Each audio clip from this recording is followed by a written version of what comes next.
This is a fairly short section, but I think it's pretty important because I really want to illustrate the differences between, in my opinion, matte paintings versus set extensions. They are similar, but they're not exactly the same thing, and there's advantages to each one, and you really want to appreciate those differences to expand your knowledge of not only visual effects, but potentially in the future an opportunity to utilize one or the other, or both. Set extensions. What is the difference between a matte painting and a set extension?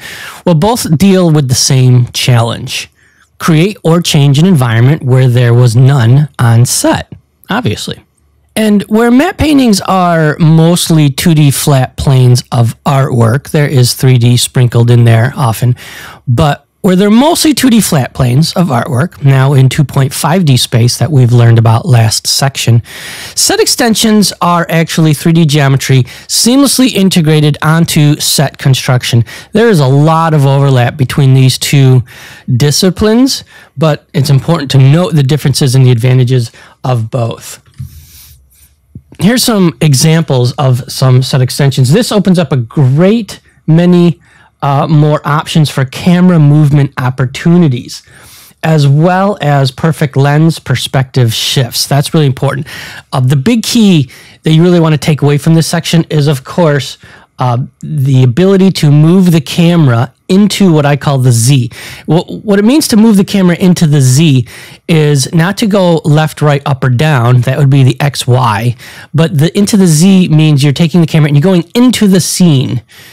And if you're going into the depth of the scene with the camera, the flat planes are going to break down like we talked about last time. So you're doing a lot of CG creation. You're doing a lot of actual 3D modeling, texturing, and lighting for set extensions.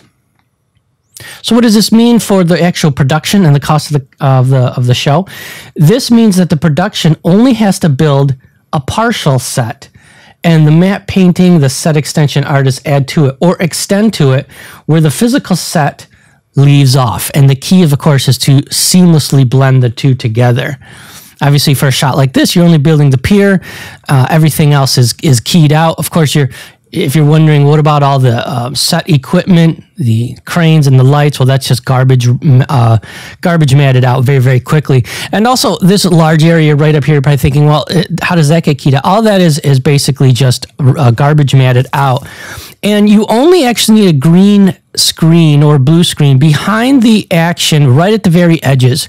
So if these two characters actually were just talking and speaking right in this area for the entire shot, you wouldn't need any green screen all out here. You don't need any of this. You only need it. It's basically a discipline to get good edges. And it looks like they scaled them up a little bit and then put them in.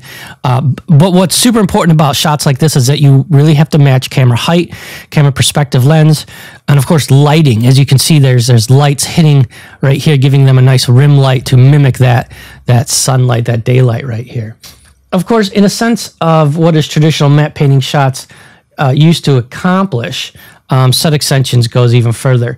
The difference is that today we create 3D matte paintings, which allow virtual cameras to move with relatively few restrictions through its environment. As you can see, the production company only has to build level 1 of this great manor house for dark shadows, and then you could just add it right up there. And it just saves you an astronomical amount of cost. Such freedom of movement of the camera, panning, dollying, craning, flying, was unheard of years prior, before set extension technology really took hold. Here's another great example, Snow White and the Huntsman. As you can see, you don't have to put blue screen everywhere to get rid of those trees, only where the edges are, and where the edges are complicated. Hard surface shapes like buildings or cars even, you can roto fairly quickly, but if you have very complicated surfaces, if you have very complicated outlines, then you really want to have some degree of keying enabled so somebody is not going back and trying to roto out all the bushes and everything like that. And obviously there's the full extension. Let's take a look at a nice montage of some of this and then break down a few examples of set extensions.